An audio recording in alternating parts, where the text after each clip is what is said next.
to open session, the board would like to remind the public that this meeting is being audio and video recorded. The Rocklin Unified School District is committed to ensuring transparency and accessibility to all educational partners. Due to unforeseen technical issues, tonight's RUSD Board of Trustees special board meeting will not be available via live stream. We sincerely apologize for any inconvenience this may cause. Following the conclusion of tonight's meeting, the recording will be promptly uploaded to Rocklin Unified's website. Rocklin Unified understands the importance of keeping our community informed. We thank you for your patience and understanding as we resolve these technical difficulties.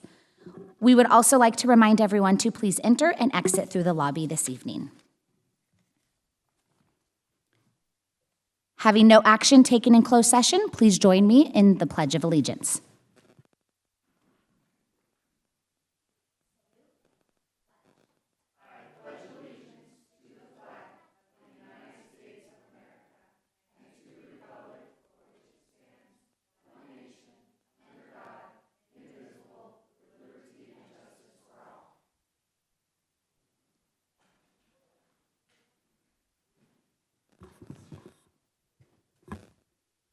At this time, we will now go to item 5.1. I would like to call Dr. Justin Levitt from National Demographics Corporation to present on the transition to bi-trustee area elections.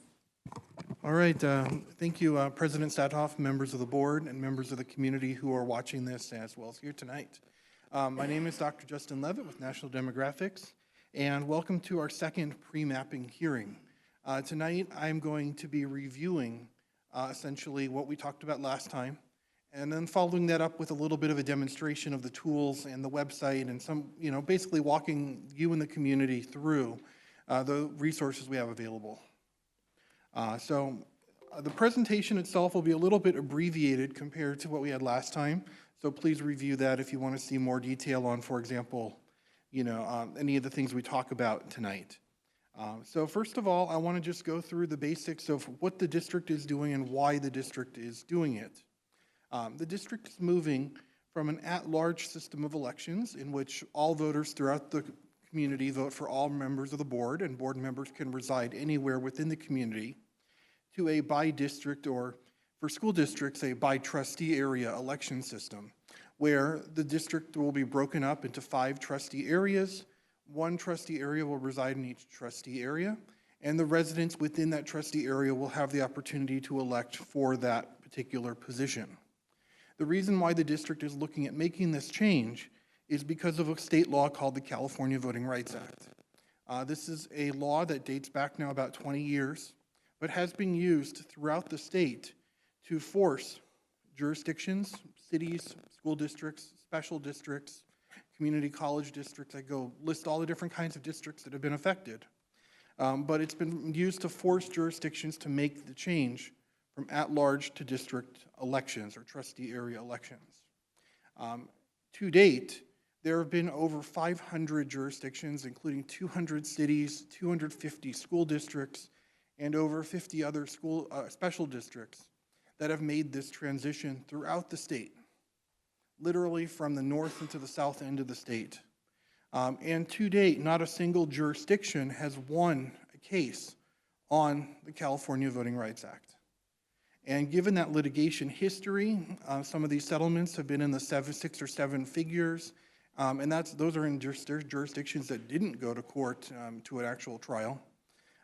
Most jurisdictions have, and the state has actually created a process through which jurisdictions can make this transition, in response to a demand letter or somewhat voluntarily, avoiding some of these costly litigation. In fact, the amount the district owes is capped if it makes the transition this way. Now, the state actually does lay out a very extensive process on how to make this transition as well. We have to hold 2 public hearings prior to the creation of any draft maps. This is the second of those 2 public hearings. The purpose of these hearings is to begin to inform the community about the process, to learn about the tools, the requirements, and all of that. Following this meeting, there'll be an opportunity for members of the community to submit maps for our 3rd public hearing on April 17th. Those maps for the community members are due on April 5th. I know that's a short time frame, but the state requires we post those maps at least 7 days prior to that public hearing. So we're really working back from that hearing on the 17th to when the maps will be published on April 10th, and to make sure we have time to draw anything in and to make sure that we have time to verify the legality of any of those maps. We're asking for members of the community to submit for the 5th for that hearing on the 17th. That's their hearing on the 17th will be the first hearing with draft map options.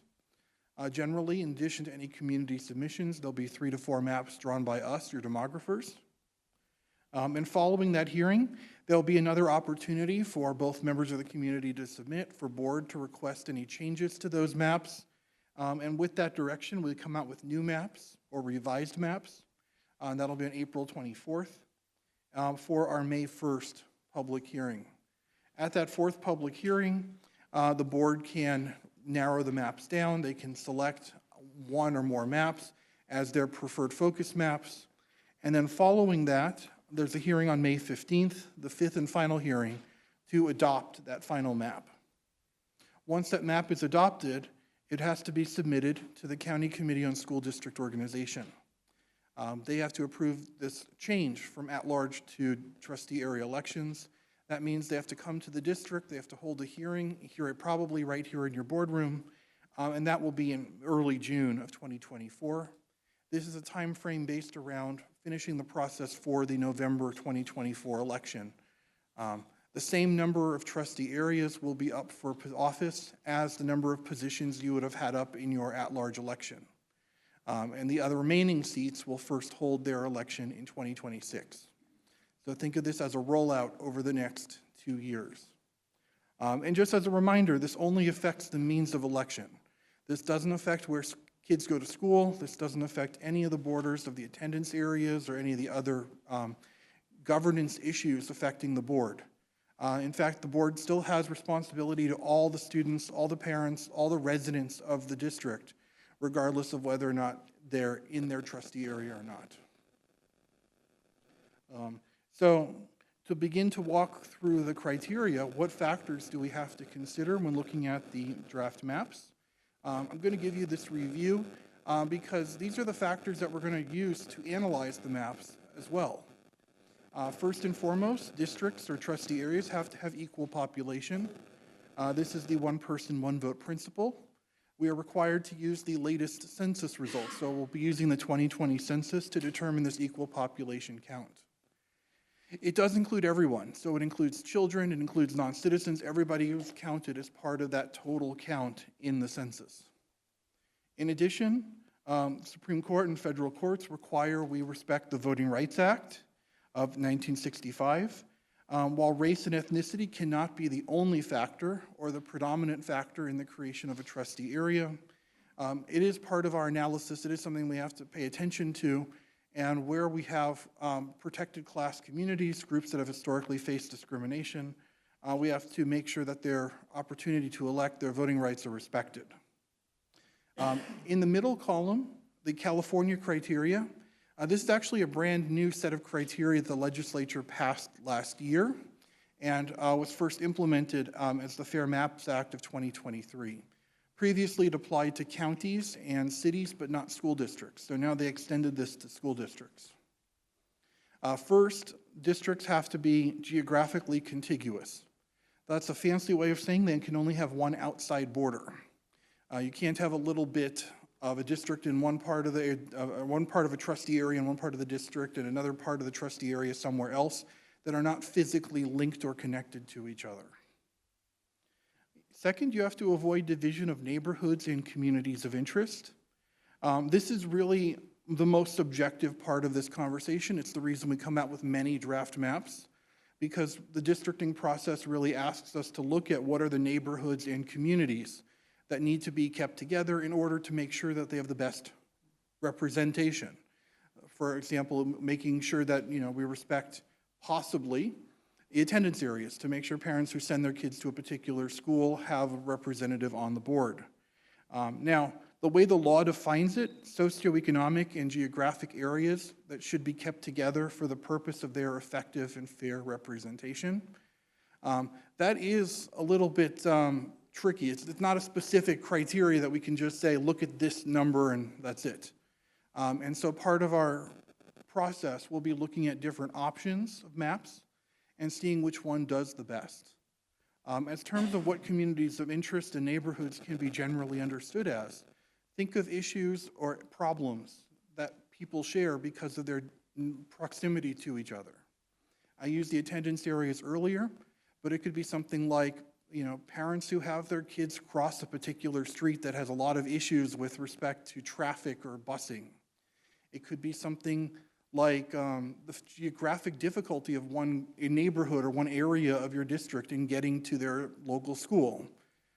In one district I'm working with, for example, students are being bused from literally one end of the district to the other because of their attendance areas and school closures.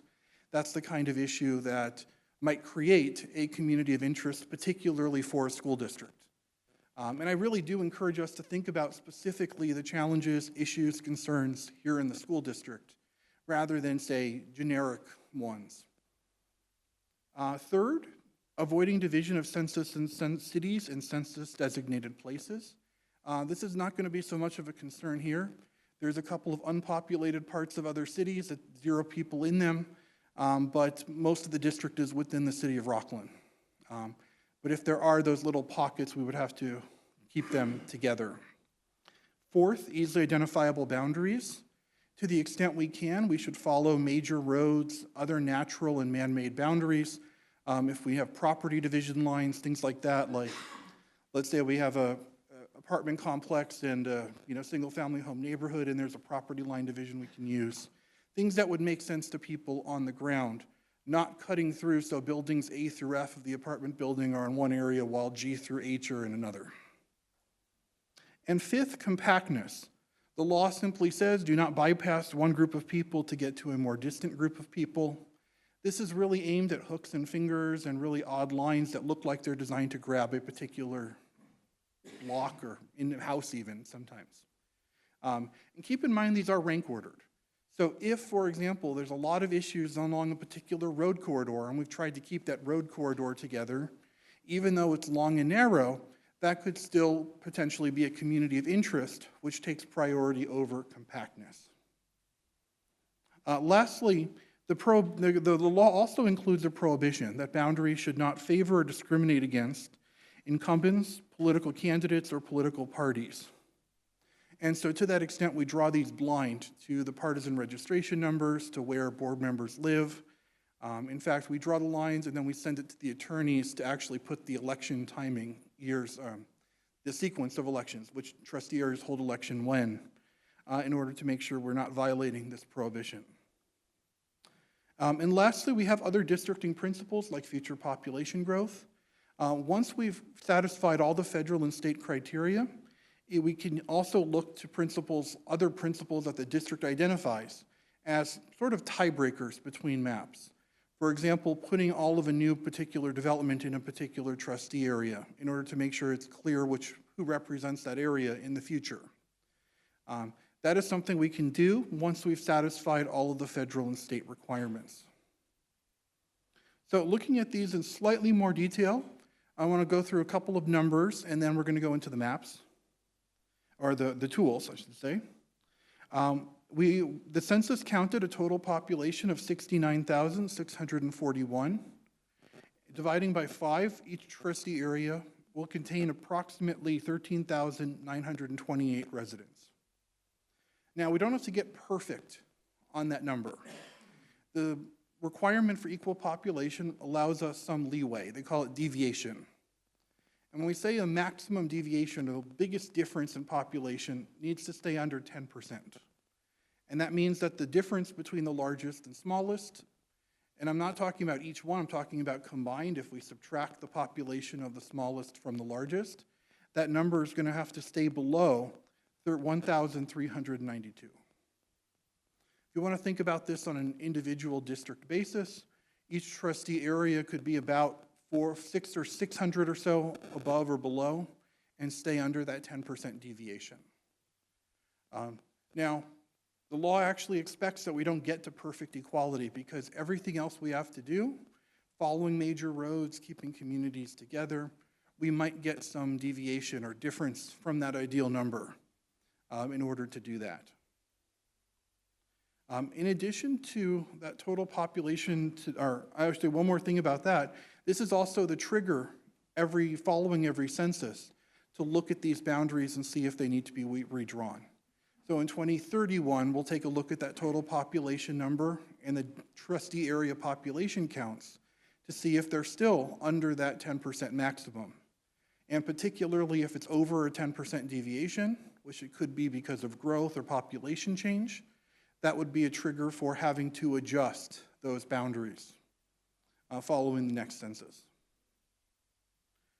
Now, in addition to total population, those numbers also give us some information on that protected class or criteria that I mentioned with the Federal Voting Rights Act.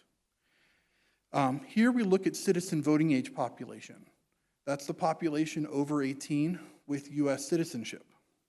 The courts often call this the eligible voter count. And we can see here that there are differences between that total population and citizen voting age population figures. This is something we're going to look at in a couple of slides on the map, but we can see that there may be higher, for example, higher Latino percentage or Asian percentage by total population than by eligible voters. Now, in addition to those race and ethnic demographics, online we do have this presentation available with a full set of demographic data.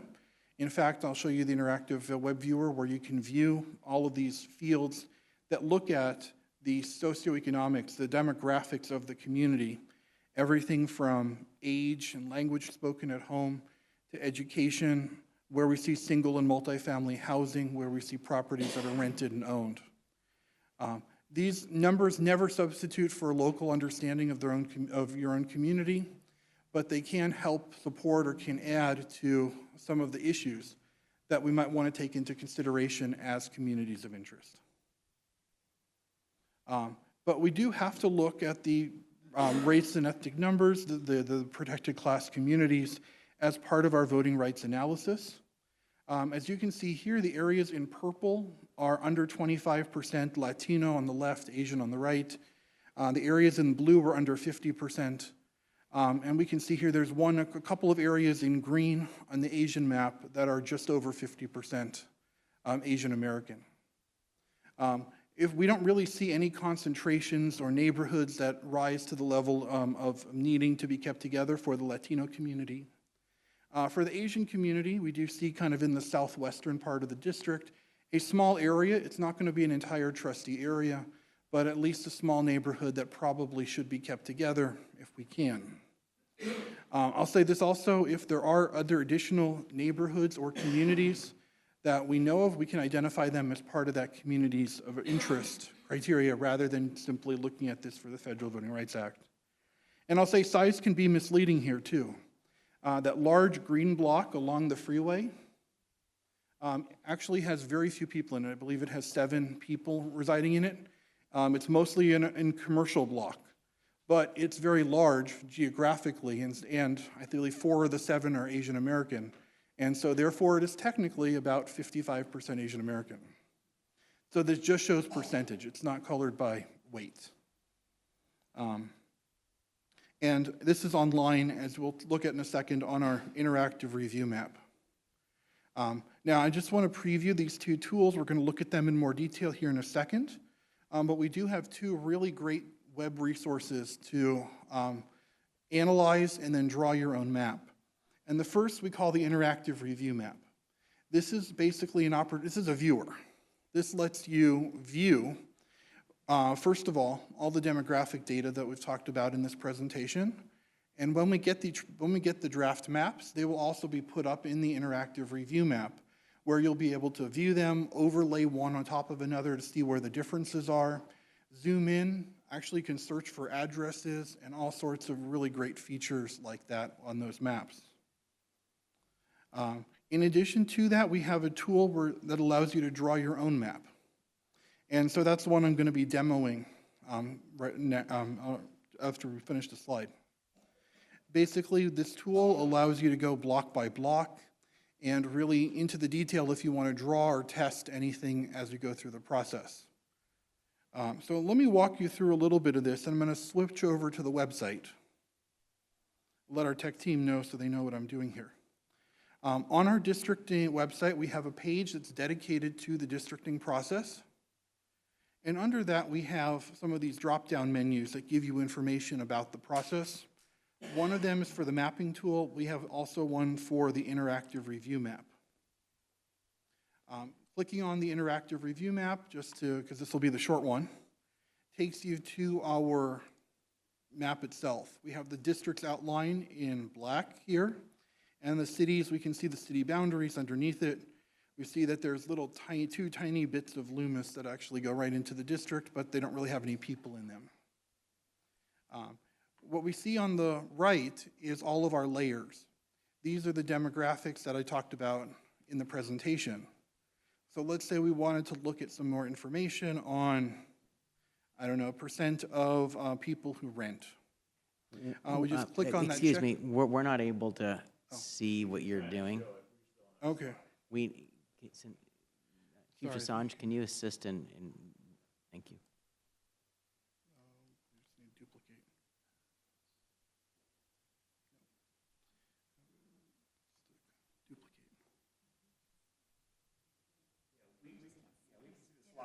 We need to get out of the presentation and into the web. Yeah.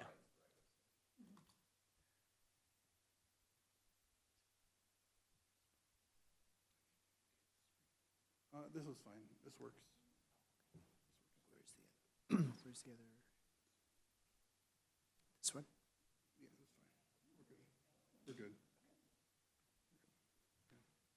So, as I mentioned, we have the website, and on the website, we have information about the districting process, and we have these drop-down menus where we can get more information on the tool and the review map. If we go into the review map, just saying we have the city itself, the district itself in black.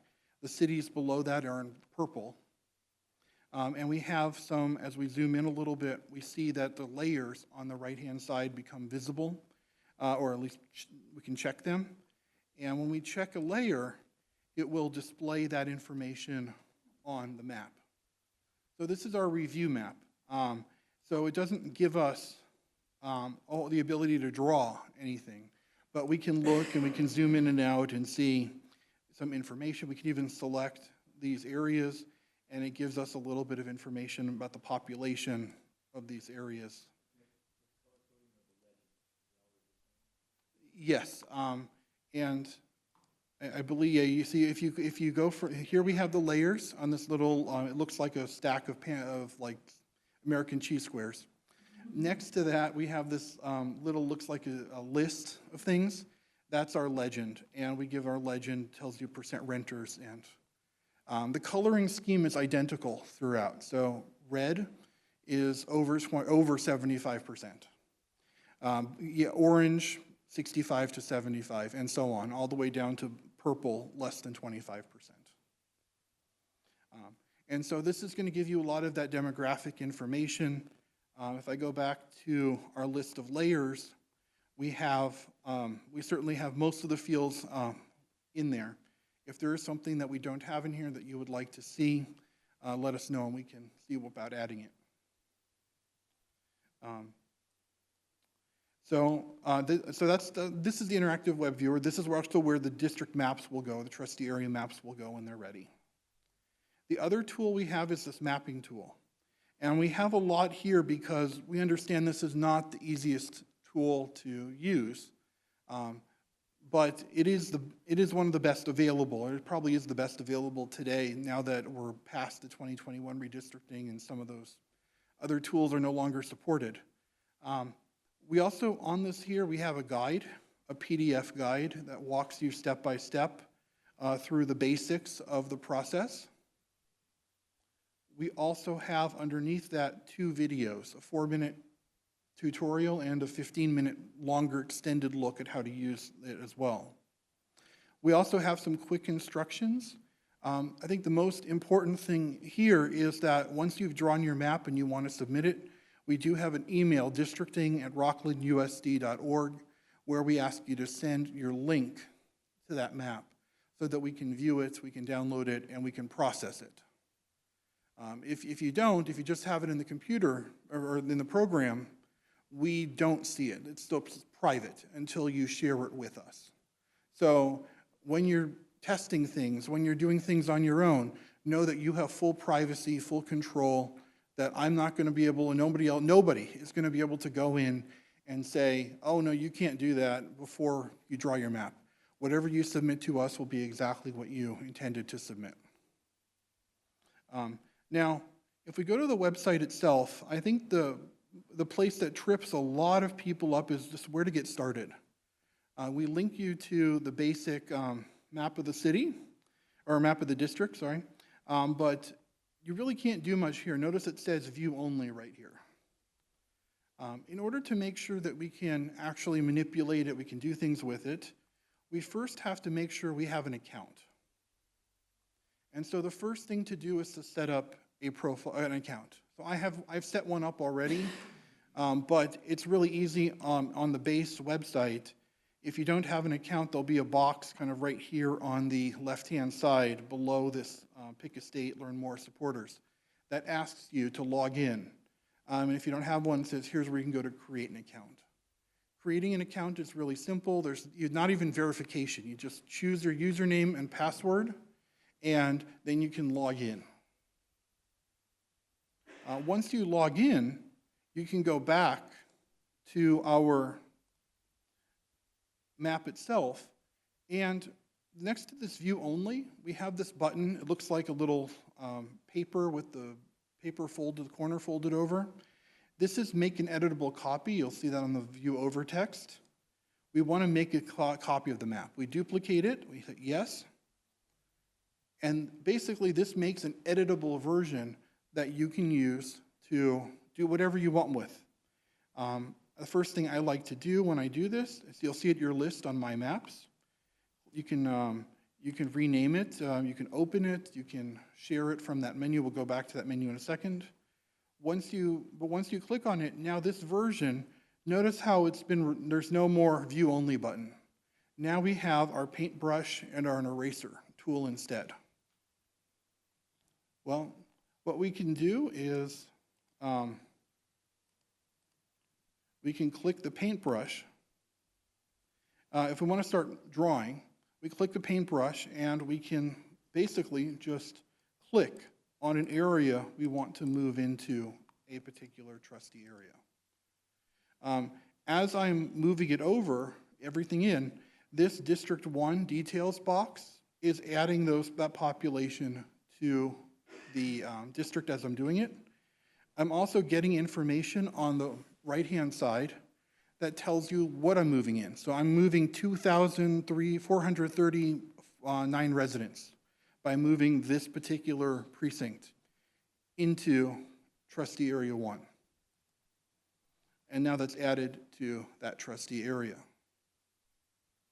If I want to erase something, I can just hit the eraser, and again, I can erase. And it automatically subtracts those populations. But you might notice it's kind of a void in the background. It's very white. It's there's nothing to see. That's because I need to go to this overlays box on the left and select the map. Putting on the map adds the streets. It adds the major names of places. As you zoom in, you'll also see it adds the names of communities or of shopping centers. It's as I zoom in and out, you can see things come up and get taken out and leave the map. I can also add on things like city boundaries as we go along as well. Now, let's say I want to go into more detail. I want to move part of this area into Area 1, part of this block. What I need to do is make sure that I'm selecting the right level. So by default, it loads precinct, because precincts are units, as we can see, about 2,400 people, good size for big districts. For drawing large areas, we want to move all at once. But let's say we want to move blocks. We select blocks from this menu on top, and then we select the area, the precinct we want to divide, and it will subdivide it into the blocks within that area. So these blocks, yes, these are the smallest units the census uses to count the population. At the lowest level, they try to follow streets, because obviously in a big city, go to downtown Sacramento, everything's on a grid. This makes perfect sense. Obviously, as we move away from the gridded streets, for example, here at the golf club, we can see that there's one that follows Clubhouse Drive West, but then like all of the golf club facing properties are all in the same census block. And that's going to be something we run into where we have cul-de-sacs, where we have canyons, where we have natural features that don't lend themselves to easy square blocks. You'll also find that there are a lot of zero population blocks. For example, sometimes where we have two districts that are, here's a little tiny portion of the city of Loomis that's in the district. That gets its own census block because the census is trying to make sure that, no, this area has a unique combination of city, school district, county, or so on. Sometimes major roads, especially if they have a median, will have their own census blocks. That's a legacy thing the census has been trying to eliminate for 30 years, and they keep adding more of them as new developments come in, are built out. So when we hover over each block, we can see how many people are in it. So this block, for example, has 567 residents in it. This little tiny block just north of it has 20. And we can kind of see that, if we zoom in a little bit, we can see that there's like a handful of homes that have been caught in it, probably these two that are, just along the street there. And then we just we click down and we can drag our paintbrush to paint those areas or erase them if we want to erase them. That's the main thing the way this tool works. We go to block, we click an area, divide it into the census blocks, and then we paint the areas we want, and then we go to another area and paint the areas we want out of that. Notice that it will automatically do all the calculations for you. So you can see on the left your totals as you build your district, and on the right you can see the totals for either the precinct or the block as you're thinking about moving an area in or out. So you can also add, and this is a little advanced, but I thought we should talk about this. If you click labels next to the precinct lines, you can add on total populations to the map. So as you zoom in, if you're more visual like I am and don't like looking at the right hand of the screen, this will put those total population counts right there for you. You can see there's 0 people here. There's 41 people in these 2 blocks next to it, for example. So this is the basics on how to use it, how to use this tool. Once you're finished with a district, or even if you're not, maybe you want to go back and forth, you can just select another district and start coloring in that area. One thing that I really like is this little lock. When you hit the lock button, it prevents that district from being modified. So you don't accidentally move some blocks in. I'm drawing a non-contiguous map here on purpose. It's never could be adopted. But just to show you how it works, I move those small little sections in without moving anything out of District 1. You can always just hit it again to unlock it. And as you see here, this little summary gives you that deviation and the populations as you go through the process. This hand tool, always come back to that one if you want to just move the map around without affecting the map itself. So once you're done with your map, you can go back to your maps list. You want to select the map, and what you want to do is share. So when you share, you'll see you get this link here. and you don't want to allow editing, please don't, but you want to copy this link, and this is what you're emailing to districting@rocklinusd.org. And in that email, you can put in as much as you want about why you drew the map you did, what it keeps together. Maybe let us know. I really cared about Trustee Area 1, and I spent a lot of time on it. I don't really know the rest of the district that well, so I just kind of filled the rest of it in. That happens a lot, where we get people who really have a community they care about. But, you know, once you get started, it's kind of hard to stop without balancing all the other trustee areas. So just share the link with us, tell us what you're doing, and we will process the map. We process every community map we receive, whether it is just a single trustee area or a full 5 trustee area map. And all of that gets published along with the consultant drafts for your next hearing for April 17th. Dr. Levitt, is there a minimum requirement to include like first and last name or address of, is this open to anyone? Is it only residents? Sure. The board can certainly request that people share information, and we'd want to make that clear on the website what information we'd like people to submit alongside the map. In theory, it certainly is possible for anyone to submit anything to that email. That doesn't mean the board has to seriously consider it if you don't want to consider things without a name attached, for example. The advantage of doing it this way is we do have an email, so if we do need to reach out to ask somebody, we can always follow up.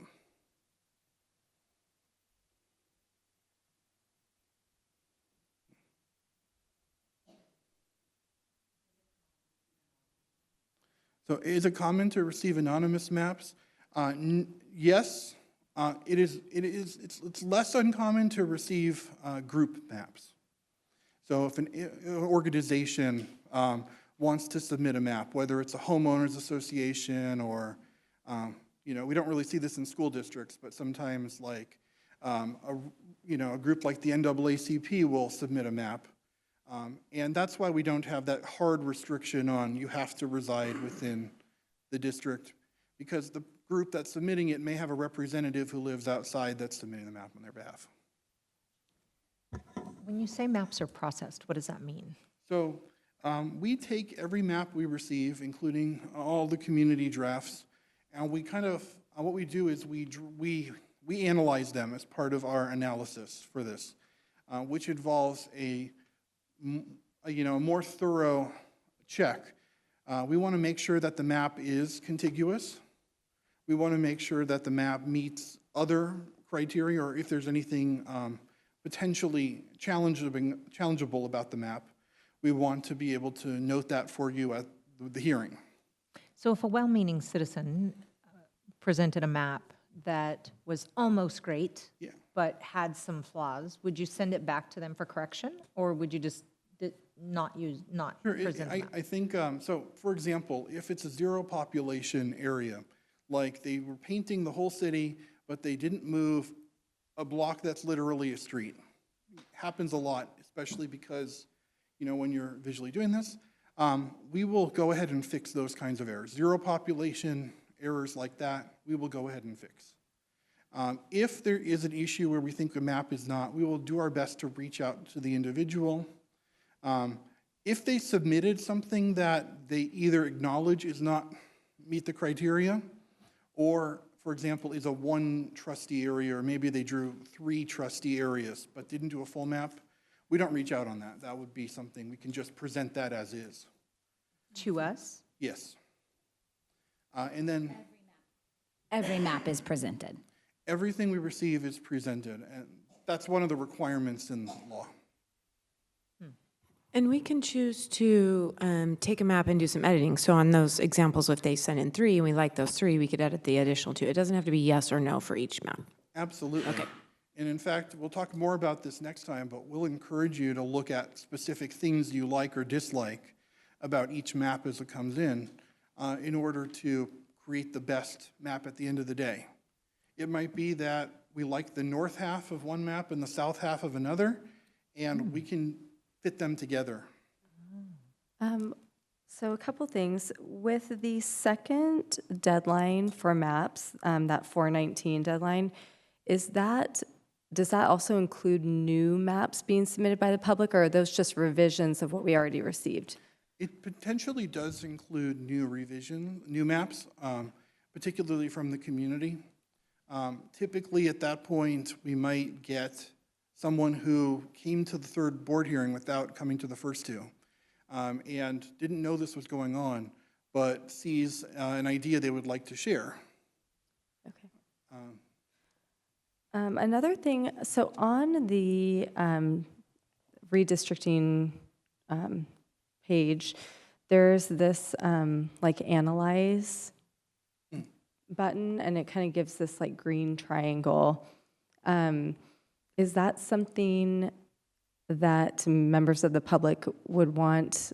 Like, should they be trying to address any potential flaws with their map using some of these tools, or are those things that you would handle? So some of it is very useful. So for example, if it's not contiguous and it has a little red X here, we know that that area wasn't contiguous, but you can see it here, and so you can go back and fix it. And actually, there are some advanced ways here. If you go to tools, for example, you can reassign stray precincts. So all those blocks that are green that were surrounded by blue, they can be automatically reassigned, and then you get to recheck your population and all that. There actually is a lot more power than I've just demoed in this very brief demonstration here. But that is certainly useful. I would encourage people not to value some, like, for example, under analysis, if it's like, there's going to be some things here that are meant for state or federal redistricting that are more not useful. For example, all the partisan stuff, partisanship is just baked into a lot of the analysis that we do for federal and state elections. It's not an issue here for local elections, so we're not going to be paying attention to that. And then with the population kind of variance, that 13-ish figure, 13,000, and you had mentioned that you can take future development into consideration, but how would an individual who's trying to put a map together kind of account for, I don't know, I guess, do you have to know when that's going to be developed and how many new individuals that would bring in to try to not exceed that 10%, or how do you recommend that? So the truth is, we're actually allowed to consider it because it is so uncertain. If it were more certain, like we knew exactly when things were going to be built in the next 10 years, then the courts would say you need to do a new census or not consider it at all. And it's exactly what they tell jurisdictions that are drawing trustee areas for the first time, say in 2019 for the 2020 election, and are still using 2010 census data, and they're not allowed to consider development in the last 8 years. It sounds so strange, but the courts have said, because it's guessing whether or not these are going to be built, when they're going to be built, how many people are going to move in, that's why we're allowed to consider that.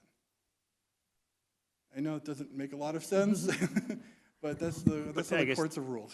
That essentially helps you out with the plus or minus 10%, right? So Yeah, you have to stay. You might be a few percentage higher in this area and a few percentage lower, but we assume this lower one's going to come up due to growth. It's sort of the guessing game. Help you out, but. So that area may be, within the 10% bounds.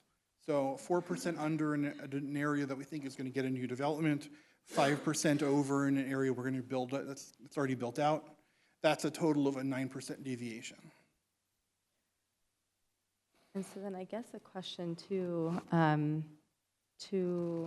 don't remember who asked it, but about the information that we receive about who's submitting the maps. Is that something that we need to talk about more now, or kind of when? Yeah. So we can certainly put on the website a request that when people submit their maps, they include their name and address.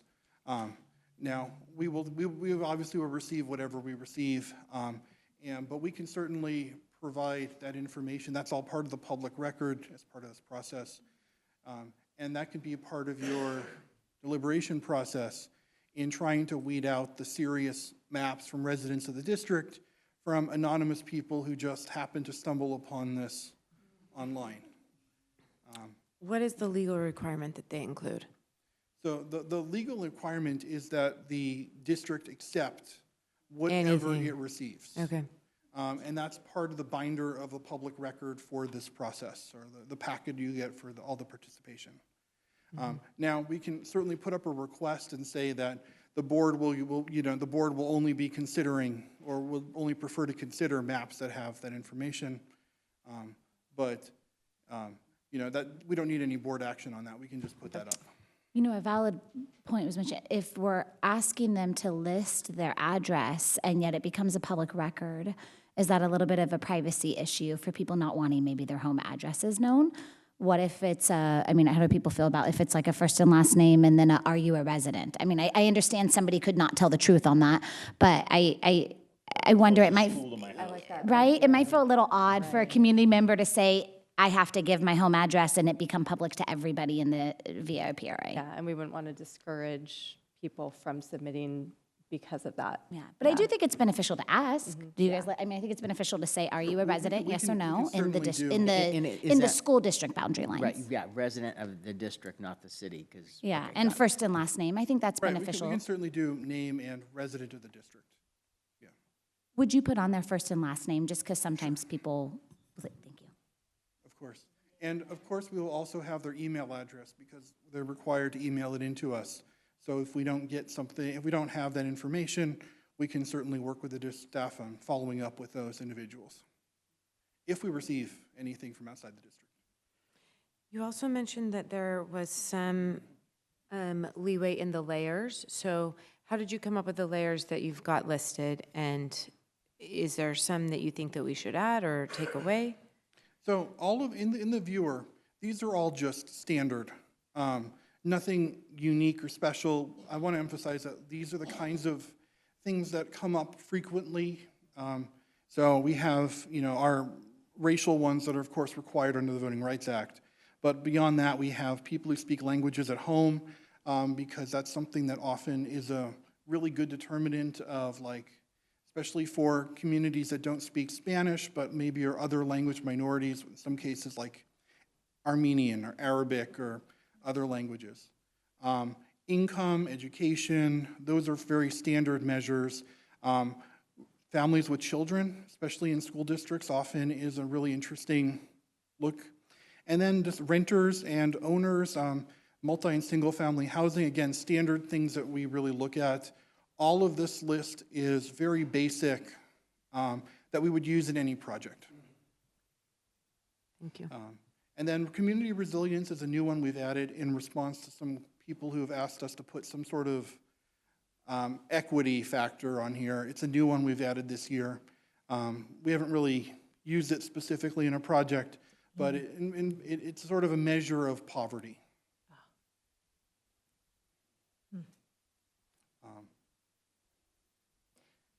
Is it expected or normal or accepted for each of us to try and do a map, or is it we are just stand back and let everyone else do the maps? So, that's a interesting, it's an important question. And, certainly anybody can submit a map. We will identify, which ones are submitted by, the demographer, by our firm, by community members, and all that's part of the public record. It really will be your decision on whether or not you want to submit it. It will be a part of the public record, though, if you do. As far as the maps you'll be submitting as the demographer, what are you taking into consideration for your specific maps? Sure. The first thing, obviously, we do want to make sure we follow all of the criteria to the extent possible. So we are going to be, of course, if people have mentioned or if we receive feedback on any specific neighborhoods, communities, we want to incorporate that. We are going to be looking at the demographic data that we have here to be able to see what patterns or trends might suggest different areas or boundaries. We're also going to be looking at, we also look, of course, at where your homeowners associations and other planned communities are, because those are often standard communities of interest. Beyond that, it really comes down to the feedback that we receive, especially going into revisions, because we're just using our best knowledge of what we can gather from the city's website, from your own website, the attendance areas. I should have added those as well. But if there are specific concerns, we definitely want to hear about them so we can incorporate them. Is attendance areas the same as school boundaries? I believe so. I believe it's just different terminology used in different places. Because, a question for my colleagues, is that a layer that we would like to see added? Good point. Uh-huh. But it does. So, but can you describe to us what attendance area means? Sure, it's just the map of like which children are assigned to go to which school. Yeah, which addresses, yeah. Which, So, I mean, I know you have it on your website. It's not on this viewer. Okay. But we can work with the district on getting that information onto the viewer. Could you make it a layer? Yes. Yeah, we Thank can- you. Thank you. You already have it available in a format we can put on here, and we'll work with the district on getting that. perfect, thank you. I guess the other one, and it's, I guess, more city than our area. Do you have the CFD maps as a layer? Like the city's district maps, or? No, our CFD areas for like Melrose taxation. Okay. I don't have that now, but we can certainly look into it.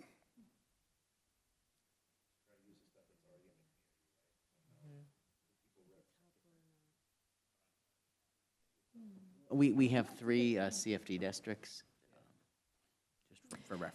Superintendent Stock, do you think that we've got some areas with a lot of younger families where our TK population is really exploding? Do you feel like that would be worth including?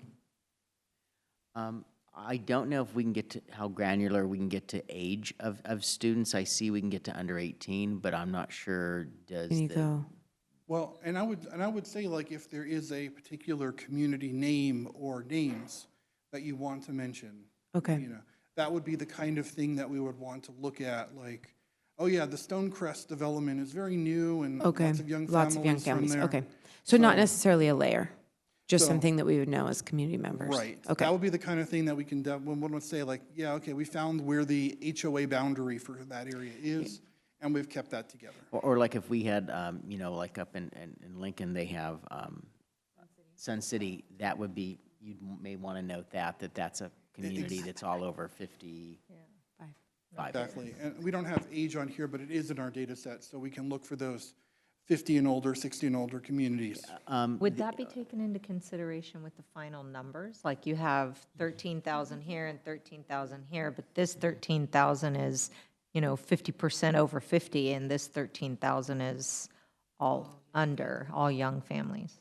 Yeah, and so the answer is that those numbers do count toward the total population, and that's why that Lily Trickin law, is about really what the communities of interest are for this district.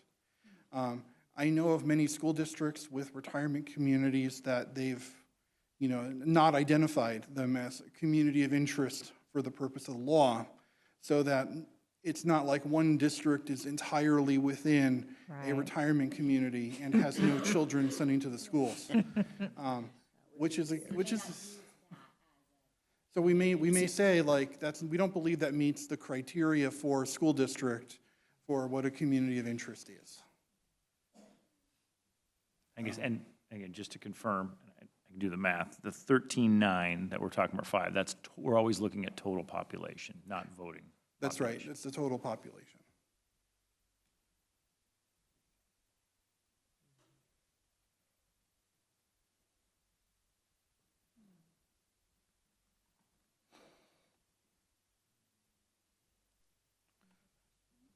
Well, how close do does it have to be as far as the numbers go? I mean, what if one had 12,000 and the other one had 14,000? Is that too big of a spread? Yeah. Yeah, so the difference, so, we're going to be looking at, I believe, around, I know I gave you the actual numbers, but think about it like that 13,900 number, maybe 600 over or under. So 2,000 is a little bit outside that range.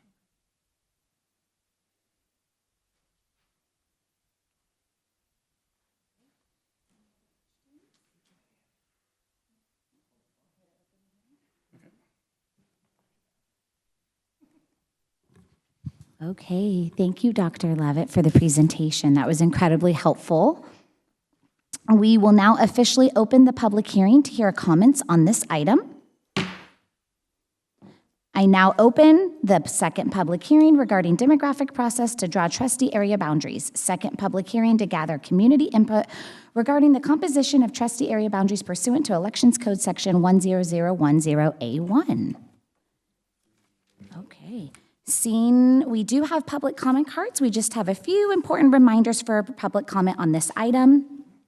This agenda item is to give anyone in attendance an opportunity to address the board within the subject matter jurisdiction of the board on this agenda item.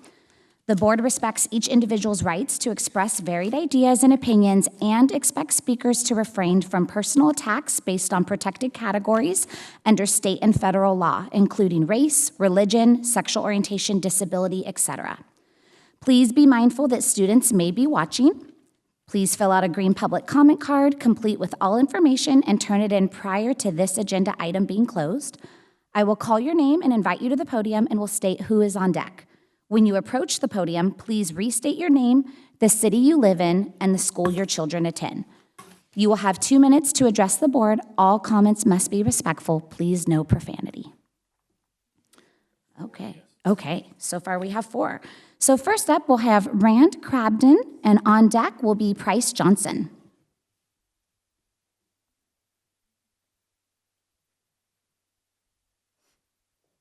Good evening, board. So I have a prepared message, and I'll get back to that momentarily, but first, something that came to my attention during the presentation is that right now we have less than 2 days for the public to create maps. I urge the board to find a solution that will allow at least 7 to 10 days for the public to create a map for the first map hearing. Okay, now my brief prepared message. The task of map creation and approval of new districts is a very important task. I hope that as we proceed, the board will reflect often and act with integrity at every step along the way. I look forward to this process being thoughtful and unbiased, with the only motivation being to better represent the voices in our community. Happy map making. Thank you for your time. Superintendent Stock, could you give clarification on the days for the maps? I know that was something I requested additional information on too. Yes, what we did in creating the process is the district is under a strict timeline to complete the process of 90 days. So once we received the demand letter, we had 45 days to make the determination if we would move to district voting. The board made that decision in March 6th, and from then we had 90 days to complete the entire process, including approval by the county committee. So the time frame is very compacted. The board also, and so we worked to create a schedule that would allow all the 5, and I'm looking to our demographer to make sure I got this right, our 5 required public hearings within that 90-day timeline, and to still complete the process and be able to turn the maps over to the county committee. So that, and then looking at that, then the next layer we did in creating the schedule, the fall was within that was to use as many current board meetings we had to hold the public hearings, because we knew that these were notice meetings to our community well in advance. So if people were planning to attend a public hearing, a board meeting, that was available to do so. And so then we had to then work within the schedule of the hearings, and then as our demographer shared earlier, that we are required, correct me if I'm wrong, we have to, before a hearing on a maps, we have to post them 7 days prior for the community to consider them. And then our demographer, when we made the schedule, we worked with him to see how much time he needed for the analysis so they could be posted. So the schedule that we created was in conjunction to meet all those requirements.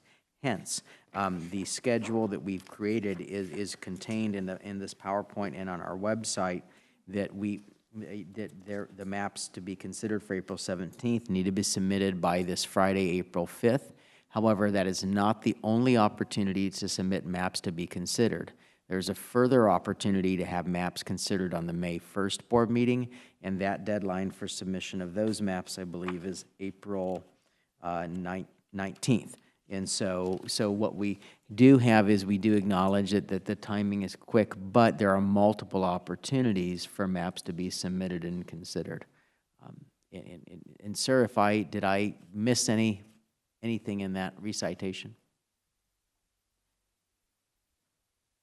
No, I just wanted to make sure that, we had the week to have the maps for review, because that adds additional weeks to our timeline where we have to have the maps posted, but we can't post anything new.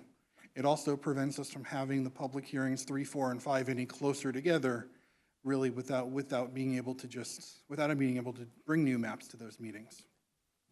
Thank you for the clarification. I know I was concerned about a 2-day time around myself, but thank you that we will have the opportunity to still have new maps submitted up through April 19th. Thank you. It was a good question. Okay, next up we have Price Johnson. On deck, Millieanne. Can I ask one? Sorry, just on that piece. Sorry, I apologize. I just was looking at the timeline as you were discussing that, and it does also even look as though there's a third opportunity. If new maps are drawn after May 1st meeting, last day to publish those maps prior to May 15th would be May 8th. So is there actually 3 windows? So, technically, there is a window before the 5th, especially if the board has not made a selection or come down to one focus map at the 4th public hearing. But probably the consideration given to very late maps would maybe not.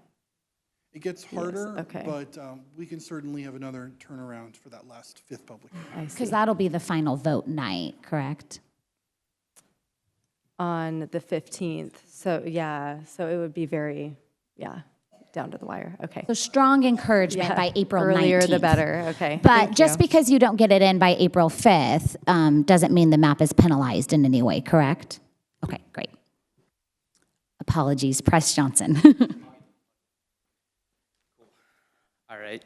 First of all, I just want to say thank you to Dr. Levitt for all of his time guiding us through this process, and I want to thank every member of the board for voting last session to move forward with this process. I think it's clear to the community how important this is, how much this is going to save us, in funds, 1/10 of what it would cost in litigation, right, to not move forward. So just wanted to offer that thanks and appreciation.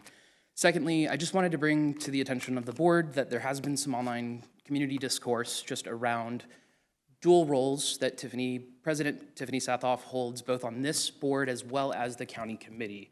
Now, there's been some speculation about, is this a conflict of interest, or what role will she serve, either or, is there an intent to recuse or something of that nature? I don't know the process. I don't know if that's something that can be clarified. In my participation in those conversations, I've actually taken sort of an opposite approach, more of an optimistic one, in that, Ms. Sathoff, you're actually a champion. You're our insider in this process, right? You know what's going on in these meetings between now and June better than anyone else on that committee will. So I guess it would be my hope, and the reassurance I've been giving folks, is that we have somebody to go to bat with the committee, keep them educated between now and June, make sure we are scheduling timely votes with the county committee to move forward. And so that would be my hope, that would be my appeal, that's my operating assumption of how this is gonna move forward. But I think the community would certainly be reassured just to understand how this process works with that very unique of a situation. And certainly I appreciate your service on both committees. So I'm sure that's a lot of time out of your week. So thank you. That was really it. So.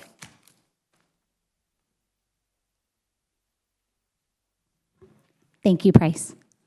Next up, Millieanne on deck. Oh, Shannon Cantanella. Sorry, it was first name, last name swapped. Good evening, Millie Yan, Rocklin resident with Quarry Trail students. I just want to note that Roseville recently completed a process for their districting, and there was a major holdup at the county committee level in getting the map approved. And so since Minister Sadoff, you are on both committees, I would like to encourage you to maybe identify what the holdups were in the process and if they're preventable. Make sure to minimize the chances of holdups in the process, since I think we have legal deadlines to comply with. And also, just since you're on both committees, maintain close communication so that the two bodies are collaborating and working in conjunction with each other so that there are no delays. Thank you. Thank you, Millyanne. Next up, Shannon Cantanella.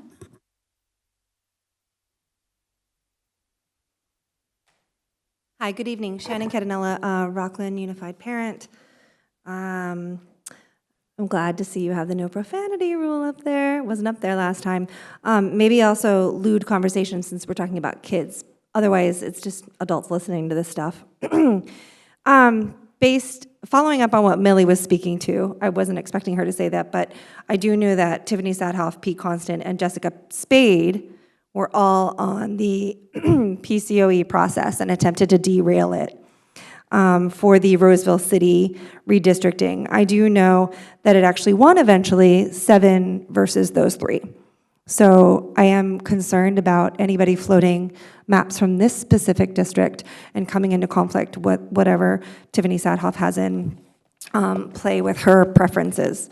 I am concerned about the knowledge that organizations can submit maps. So even though people don't necessarily live here, but they may attend congregation or church at Destiny or some other organization or some of the other churches and have an opportunity to vote as part of that greater organization. That's concerning because we all respect the difference of the separation of church and state. I also am concerned about William Jessup's interference. My understanding is that at the last minute, they have been known on several occasions to submit over 20 submissions. So I greatly encourage the community to look at this program, learn it. We have 48 hours and or April 19th. Not sure, but I believe it's been clarified that it's April 19th. I do also recognize that this is a self-elected deadline. We could have taken this on like we took everything else on legally and just added to our legal costs because the district is also on a timeline from the state to adhere to state law with regards to its misguided.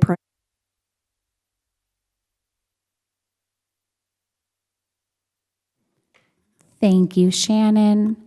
I'm not seeing any other comment cards. Are there any other comments for the public hearing?